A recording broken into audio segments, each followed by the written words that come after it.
Hello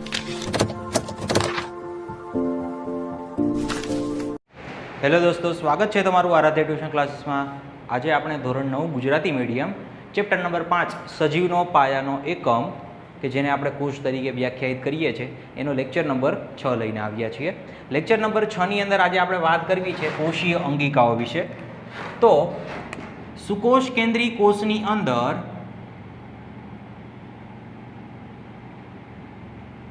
સુકોષ કેન્દ્રી કોષમાં વિવિધ પ્રકારની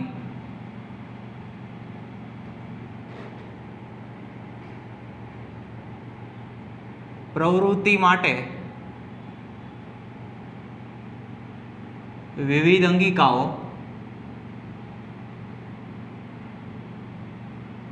હાજર હોય છે. જો કે વિવિધ પ્રકારની પ્રક્રિયાઓ માટે કોષની અંદર એક કરતાં વધારે પ્રક્રિયા થતી હોય તો આ બધી જ પ્રક્રિયાઓ અલગ અલગ અંગિકાઓને વહેંચેલી હોય છે. કોઈ અંગિકા હશે સ્પેસિફિક કામ કરશે, બીજી અંગિકા હશે બીજું પોતાનું કામ કરશે, ત્રીજી અંગિકા હશે પોતાનું વિશિષ્ટ કામ કરશે. આમ કાર્યોની વહેંચણી થયેલી હોય છે. કાર્યો અલગ અલગ છે તો એને અનુસંધાનમાં સુકોષ કેન્દ્રી કોષની અંદર અંગિકાઓ પણ અલગ અલગ પ્રકારની હશે. મોટાભાગની અંગિકાઓ કોષ રસમાં અથવા કોષ રસની આસપાસ આવેલી હોય છે. વિવિધ અંગિકાઓ હાજર હોય છે. આ અંગિકાઓ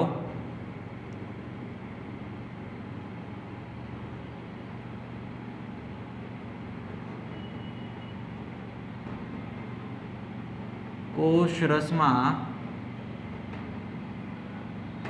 હાજર હોય છે. આપણે આજે અગત્યની કોષીય અંગિકાઓ વિશે વાત કરવાની છે. એમાં પહેલી અંગિકા આવશે અંતઃકોષરસ જાળ.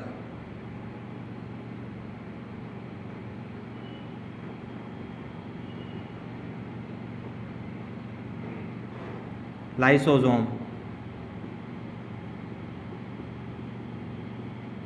જો છોકરાઓ, આ છે આપણી વિવિધ પ્રકારની કોષીય અંગિકાઓ.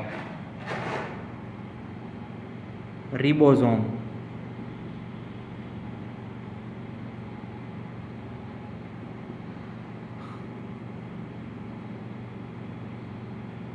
કણાભસૂત્ર,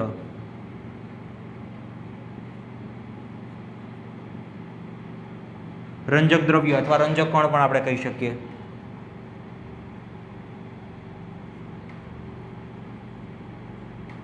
રસધાનીઓ. આપણે શરૂઆત કરીએ અંતઃકોષરસ જાળથી. બરાબર છે. એક પ્રકારની તમે આકૃતિ જોઈ શકો છો. આપણે અંતઃકોષરસ જાળની આકૃતિ દોરેલી છે. હવે આની રચનાની આપણે વાત કરીએ તો સૌથી પહેલાં તો આ લખી નાખીએ, ડીનોટ કરી નાખીએ કે ભાઈ આ શેની રચના છે. તો આ રચના છે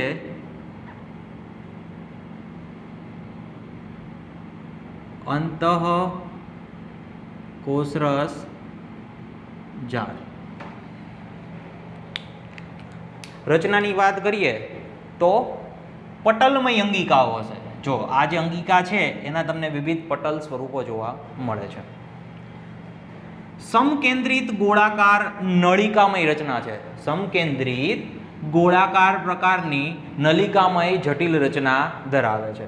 બરાબર છે. તો આપણે લખીએ એ રચના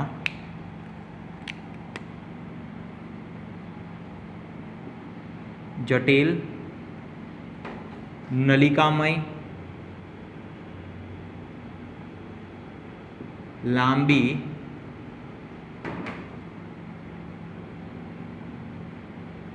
ગોળ અથવા આપણે કહી શકીએ સમકેન્દ્રિત આવૃત વિવિધ પટલો હશે એ ગોઠવાયેલા હશે. વિવિધ પટલો તમે જોઈ શકો છો ઝિગઝેગ લાઈન વડે ગોઠવાયેલા છે. આવૃત પટલમય રીતે ગોઠવાયેલા હોય છે. અમુક અંતઃકોષરસ જાળ છે ને એ એકદમ જે કોષનું કેન્દ્ર છે ને એની નજીક આવેલી હોય છે. કોષ કેન્દ્ર અને અંતઃકોષરસ જાળ એને ચીપકીને આવેલી હોય છે એવું કહી શકીએ. એટલે મતલબ કે કોષ કેન્દ્રનો ભાગ અહીંયા હશે કોઈપણ કોષ કેન્દ્ર હશે એનો ભાગ અહીંયા હશે અને એના પછી તરત જ આપણી અંતઃકોષરસ જાળ આવેલી હશે. અંતઃકોષરસ જાળના બે પ્રકારો છે. પહેલા પ્રકારની વાત કરીએ તો લીસી અંતઃકોષરસ જાળ. બીજી વાત કરીએ તો ખરબચડી અંતઃકોષરસ જાળ. આકૃતિની અંદર નામ નિર્દેશ કરીએ આપણે કે કઈ લીસી અંતઃકોષરસ જાળ છે અને કઈ ખરબચડી અંતઃકોષરસ જાળ છે.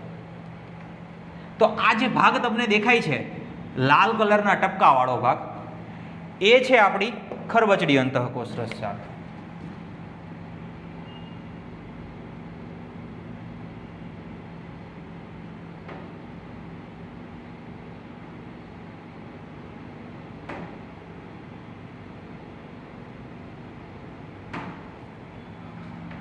એની અંદર જે તમને લાલ ટપકા દેખાય છે એ રિબોઝોમ્સના છે.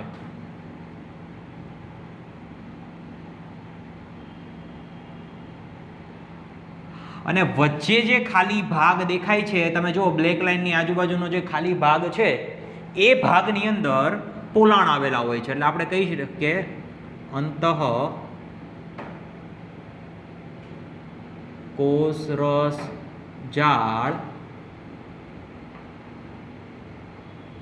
પોલાણ. અને આ જે નલિકામય રચના તમને જોવા મળે છે આપણે કીધું ને કે જે નલિકામય, તો આ જે નલિકામય રચના છે એ તમારી છે લીસી અંતઃકોષરસ જાળ. એના માટે હું અહીંયા લખું છું લીસી અંતઃકોષરસ જાળ. એક અંતઃકોષરસ જાળની આકૃતિ હતી એની અંદર આપણે ખરબચડી અંતઃકોષરસ જાળ દર્શાવી, અંતઃકોષરસ જાળના પોલાણો દર્શાવ્યા છે અને ખરબચડી અંતઃકોષરસ જાળ છે એના ઉપર રિબોઝોમ્સ આવેલા હોય છે. તો આ જે ખરબચડી અંતઃકોષરસ જાળ છે તો કેમ એને ખરબચડી કીધી? કેમ કે એની જે સપાટી છે એના ઉપર રિબોઝોમ્સ આવેલા હોય છે. રિબોઝોમ્સ પણ એક પોતે અંગિકા છે. આ રિબોઝોમ્સ છે એ પણ એક પ્રકારની કોષીય અંગિકા છે, પણ એ આવેલા ક્યાં હોય છે? અંતઃકોષરસ જાળની ઉપર. તો ખરબચડી અંતઃકોષરસ જાળમાં આપણે લખી શકીએ કે સપાટી પર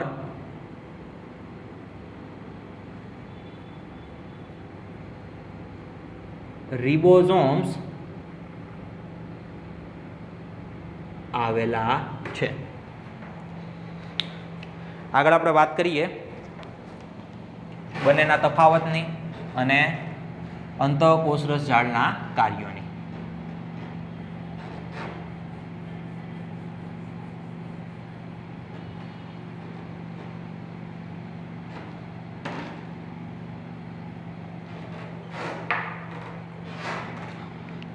કે અંતઃકોષરસ જાળ છે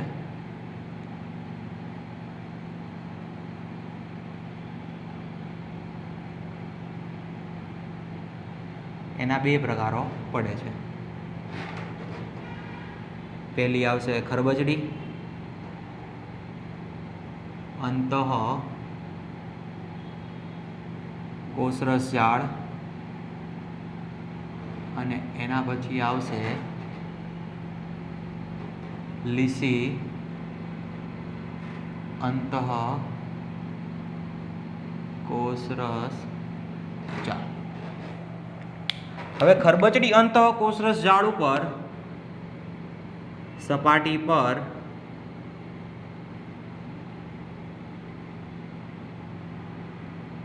રિબોઝોમ્સ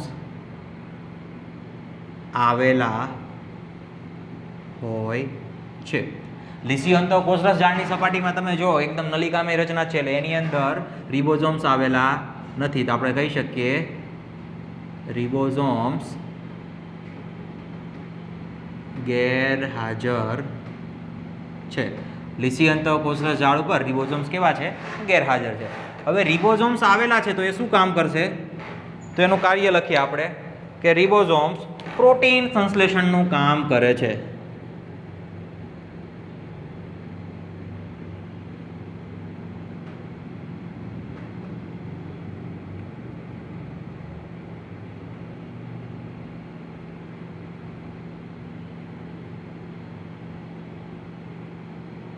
મેં તમને આગળ વાત કરી કે વિવિધ કોષીય અંગિકાઓ છે એના કાર્યો બધા અલગ અલગ છે.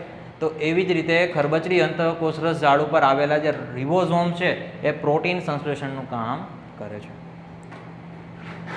એવી જ રીતે લીસી અંતઃકોષરસ ઝાડનું કાર્યની વાત કરીએ તો એ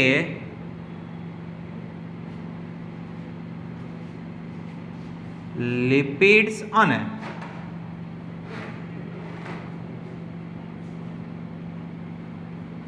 સ્ટીરોઇડની બનાવટ અથવા આપણે સંશ્લેષણ કહી શકીએ. સંશ્લેષણ કરે છે. તો આપણા શરીરની અંદર લિપિડ્સ અને સ્ટીરોઇડની પણ જરૂર હોય છે, એવી જ રીતે પ્રોટીનની પણ જરૂર હોય છે. તો પ્રોટીનની જરૂરિયાત છે એ આપણી ખરબચડી અંતઃકોષરસ ઝાડ દ્વારા પૂરી થશે અને લિપિડ્સની જે બનાવટ છે એ આપણી લીસી અંતઃકોષરસ ઝાડ દ્વારા સમર્પિત થશે. હવે આના કંઈક કાર્યની વાત કરીએ કે ભાઈ આના કાર્યો શું છે અંતઃકોષરસ ઝાડના. તો મેં તમને આગળ વાત કરી કે અંતઃકોષરસ ઝાડ છે એ કોષ કેન્દ્રથી એકદમ નજીક આવેલી હોય છે અને એ પહેલાં મેં તમને એવું સમજાવ્યું કે મોટા ભાગની જે અંગિકાઓ છે એ બધી કોષરસમાં આવેલી હોય છે. તો અંતઃકોષરસ ઝાડ છે એ કોષ કેન્દ્ર અને કોષરસ વચ્ચે એક પ્રકારનું વહન માર્ગ પૂરો પાડે છે. તો આપણે કહી શકીએ કે અંતઃકોષરસ ઝાડ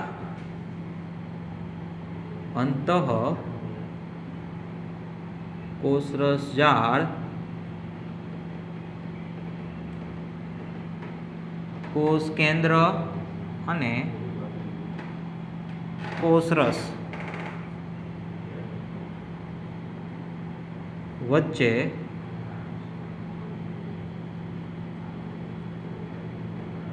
વહન માર્ગ પૂરો પાડે છે. આ સિવાય આપણે વાત કરીએ તો જે અંતઃકોષરસ ઝાડની સંરચનાની વાત કરીએ ને, આગળ આપણે જે રચનાની વાત કરીએ તો આની જે રચના છે એ કોષરસ પટલ જેવી રચના ધરાવે છે. તો આપણે એક પોઈન્ટ બીજો પણ એડ કરી શકીએ આની અંદર કે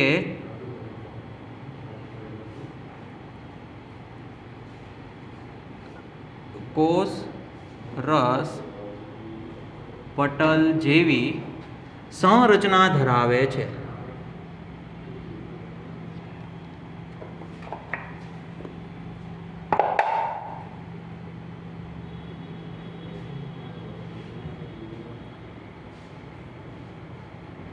તો કોષરસ પટલ શેનું બનેલું હોય છે? કોષરસ પટલ એક પ્રકારના પ્રોટીન અને લિપિડ્સના બનેલા હોય છે. તો આ પ્રોટીન અને લિપિડ ક્યાંથી ઉદ્ભવે છે? તો એ પ્રોટીન અને લિપિડ્સ અંતઃકોષરસ ઝાડમાંથી જ ઉદ્ભવ થાય છે. તો આપણે એમ કહી શકીએ કે પ્રોટીન અને લિપિડ્સ નું સંશ્લેષણ કરવામાં આવે છે.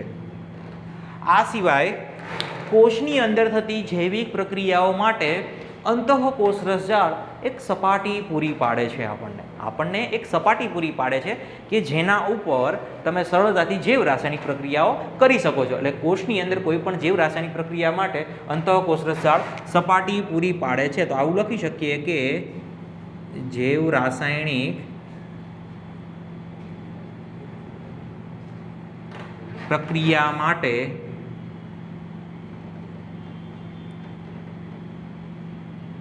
સપાટી પૂરી પાડવી.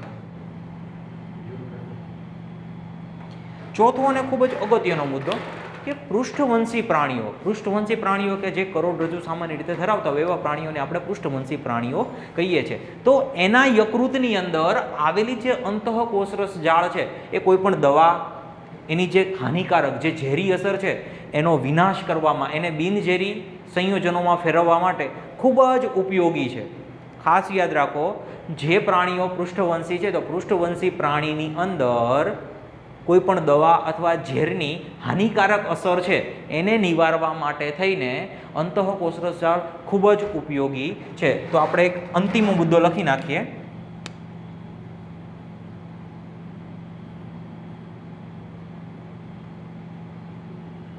પૃષ્ઠવંશી પ્રાણીમાં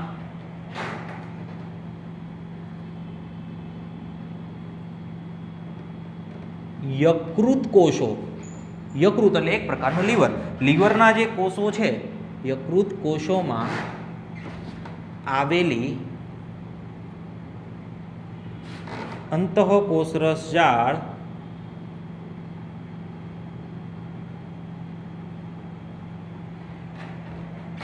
દવાની હાનિકારક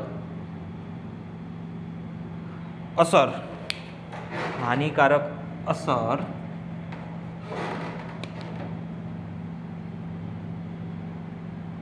નિવારવા ઉપયોગી છે.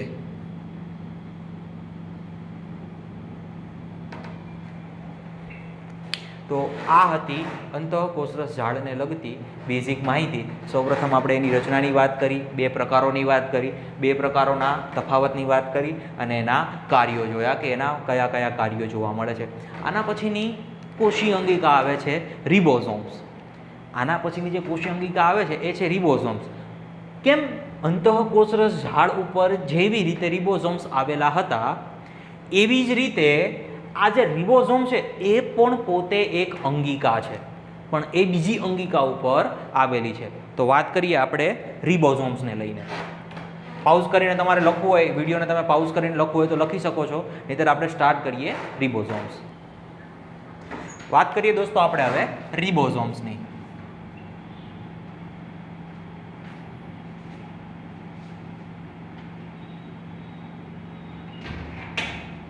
તો મેં તમને વાત કરી રિબોઝોમ્સ પણ પોતે એક અંગિકા છે, બરાબર. આ રિબોઝોમ છે એ આદિ કોષ કેન્દ્રી કોષ હોય એમાં પણ આવેલા હોય અને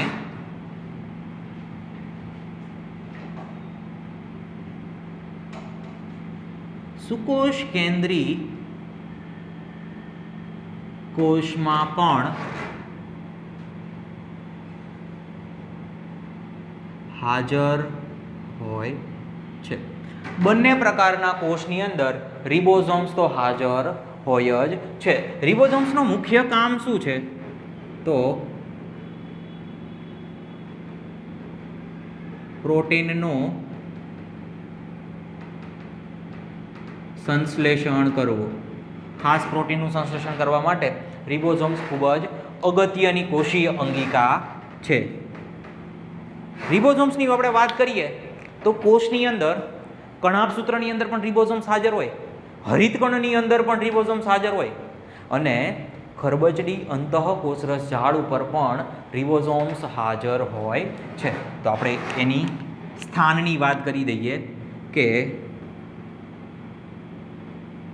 અંતઃકોષરસ ઝાડ પર પણ હાજર છે, એવી જ રીતે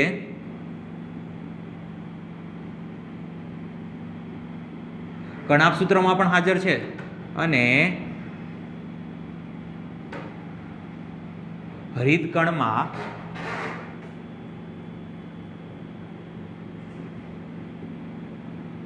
રિબોઝોમ્સ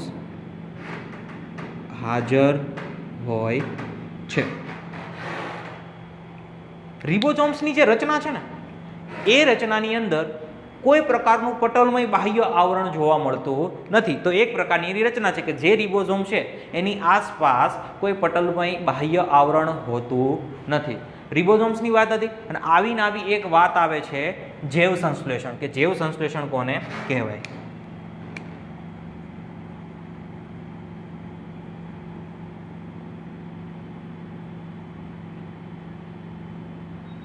તમને ખબર જ છે કે રિબોઝોમ્સ છે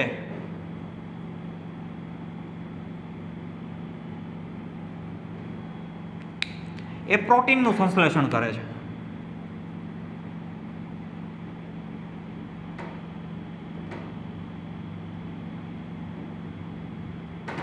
અને એવી જ રીતે લીસી અંતઃ કોષરસ જાળ દ્વારા લિપિડનું સંશ્લેષણ થાય છે.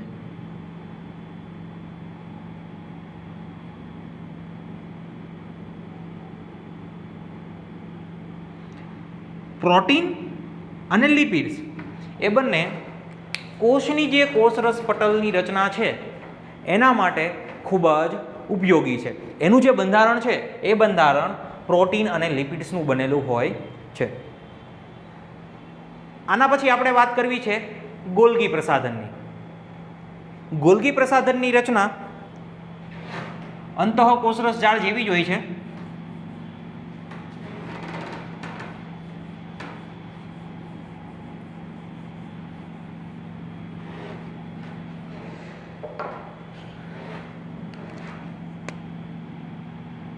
જસ્ટ ડાયાગ્રામ ટાઈપ આપણે આકૃતિ દોરીએ.